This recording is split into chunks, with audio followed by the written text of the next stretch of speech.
¿Quieres saber de la doctrina de Dios?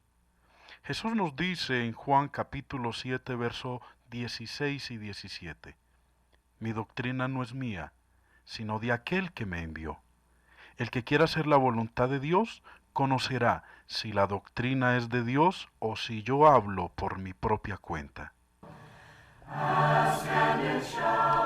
A la Israel del Antiguo Testamento Dios le dijo estas palabras: prepárate para venir al encuentro de tu Dios, oh Israel. Amós capítulo 4, versículo 12. Este versículo y los siguientes revelan una triste historia del trato de Dios con una nación corrupta. El Dios omnipotente trató por medios pacíficos, se vistió de misericordia para atraer el pueblo de Israel de su incurable obstinación y rebelión. Pero ella, Israel, contestó con desprecio, con desaire, con falta de aprecio. Obstinadamente, Israel retuvo la falsa adoración y rehusó volver a Dios. Por tanto, Dios trajo pesados castigos sobre el pueblo y como resultado de estos juicios severos fueron enfrentados con Dios cara a cara. Ella había sido advertida y su fracaso en atender a la apelación final de Dios privó a Israel de alguna esperanza de escape de la caída final traída sobre ellos por Dios usando las naciones poderosas enemigas a fin de ponerle un fin a la gloriosa historia de Israel. Y en esto, queridos amigos, hay una lección para nosotros hoy en día. En esto vemos un principio eterno de Dios, y es que cuando los hombres violan las leyes de Dios, deben arrepentirse o enfrentar las terribles consecuencias. La justicia de Dios debe ser vindicada en recompensar a cada uno acorde a sus obras. En la carta a los Gálatas, en el capítulo 6, versículos 7 y 8, dice el apóstol Pablo, Gálatas 6, verso 7, no os engañéis, Dios no puede ser burlado, pues todo lo que el hombre sembrare, eso también segará, porque el que siembra para su carne, de la carne segará corrupción, mas el que siembra para el Espíritu, del Espíritu segará vida eterna. Encontrarse con Dios cara a cara puede ser un gozo para nosotros o podrá ser una vergüenza. Sin embargo, escojamos entonces cuál tendremos. Y una cosa es cierta, todos nos encontraremos con Dios en el juicio. Y como la Israel del Antiguo Testamento, debemos prepararnos para encontrarnos con Dios. ¿Por qué prepararnos? El hecho de que los hijos de los hombres están obligados a encontrarse con Dios, ciertamente no niega el hecho de que Dios está siempre en inmediato contacto con sus criaturas. Lo encontramos en todo movimiento, en todo momento, y sin embargo hay un tiempo especial señalado para aparecer ante el tribunal divino. Todos daremos cuenta a Dios y estamos dirigidos a guardar este señalamiento en vista y viviendo en espera de ese momento. Nuestras casas deberían estar en orden en vista del hecho de que el pecado contra Dios lo convierte a uno en un desprevenido para este notable evento. Es una obligación que nos incumbe aun cuando sintamos que hay abundancia de tiempo. La realidad del juicio es un llamado solemne a la preparación ahora. El acercamiento del juicio es evidente aún si las palabras de los hombres inspirados para advertirnos, sin esas palabras. El conocimiento de esto no viene de todo cementerio, de toda procesión funeraria, de la ley del decaimiento obrando alrededor de nosotros y dentro de nuestros cuerpos. Hebreos 9:27 dice, está establecido para los hombres que mueran una sola vez y después de esto el juicio. Tenemos mucho para hacer. Y a menos que esto sea hecho aquí, nunca se hará. Esta vida, amigos, es la cementera de la eternidad. Sin embargo, nuestras buenas obras, la vida moral en sí misma, no nos prepara, porque debemos someternos a la voluntad de Dios. Si estamos preparados o no, el juicio es una realidad. El pecado en nuestras vidas nos borrará de los gozos de la vida eterna. Borrará nuestros nombres del libro de la vida del Cordero. ¿Cuándo prepararnos entonces? En vista de que la inspiración divina y la conciencia misma advierte de que el pecado no puede ir siempre impune y que, como dice en 2 Corintios 5:10, es necesario que todos nosotros comparezcamos ante el tribunal de Cristo para que cada uno reciba según lo que haya hecho mientras estaba en el cuerpo, sea bueno o sea malo. Es obvio que la preparación debe ser hecha ahora. La Biblia dice en Gálatas 6:7 que como sembremos, así segaremos.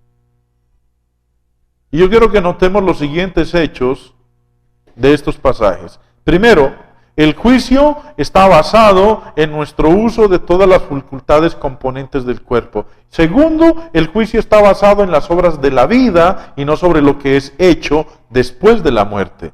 Todo más allá de la muerte es o recompensa o castigo. Y tercero, el juicio, amigos, es acorde a todo lo que el hombre había hecho en el cuerpo, sea bueno o sea malo.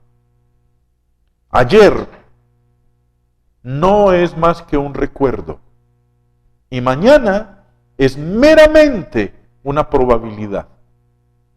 Hagamos los preparativos ahora, de manera que tengamos la oportunidad. No llenemos nuestras vidas con años malgastados e intenciones sepultadas. La pérdida de oportunidades nunca pueden ser recuperadas. No sabemos si este día podrá ser el último. Una vez, Raymond Eastman escribió un artículo titulado 10 segundos para vivir, en el que trataba con los pensamientos de los hombres muriendo en accidentes de tránsito. Poco tiempo después, este mismo caballero, Eastman, murió en un accidente después de salirse de un puente. Y aunque no sabemos lo que pensó en los últimos segundos de su vida, una cosa es cierta. Él no sabía, cuando se sentó en su carro, que ese día se estaba sentando en un coche fúnebre que lo llevaría a la muerte y a la eternidad.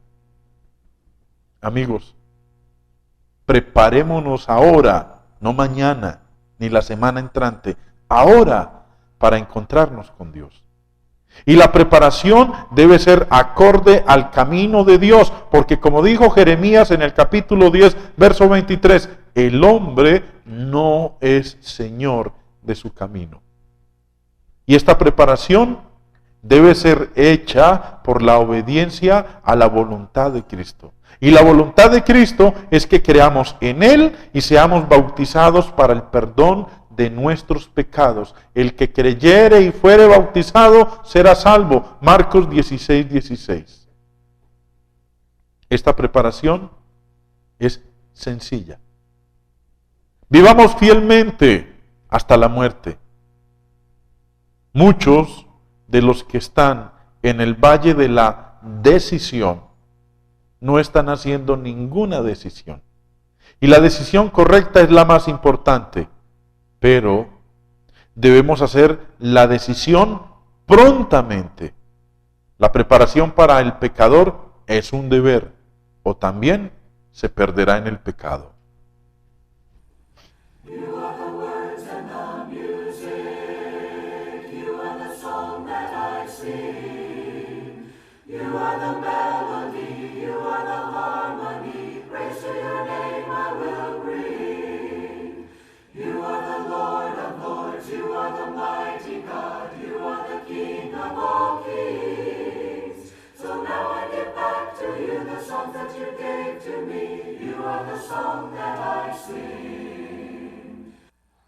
En Eclesiastés capítulo 8, verso 1, dice Salomón: ¿Quién puede compararse al sabio?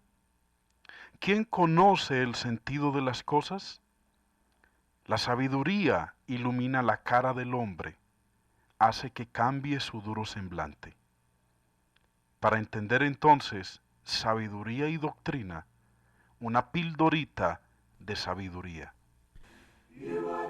El general japonés Nobunaga decidió atacar en la guerra que libraba, aunque solo contaba con un soldado por cada 10 enemigos.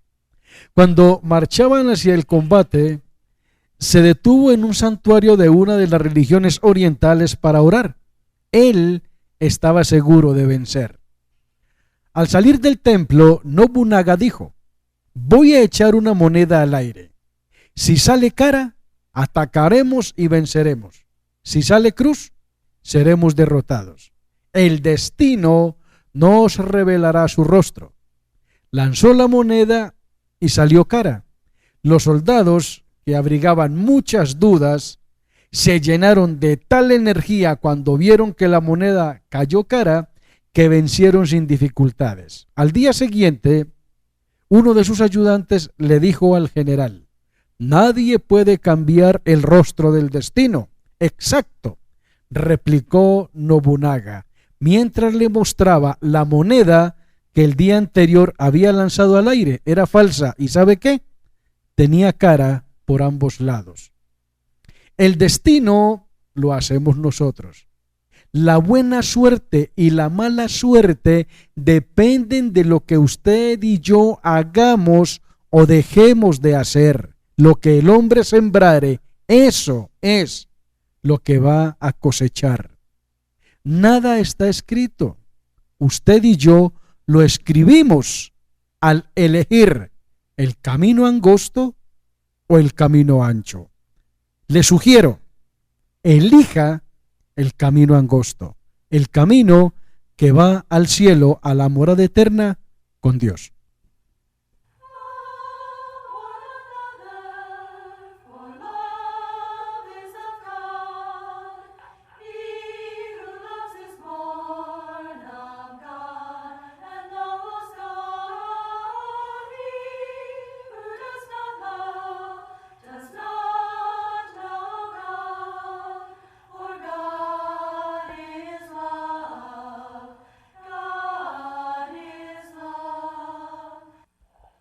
¿Estás preparado para presentar defensa de la verdad y esperanza que hay en ti?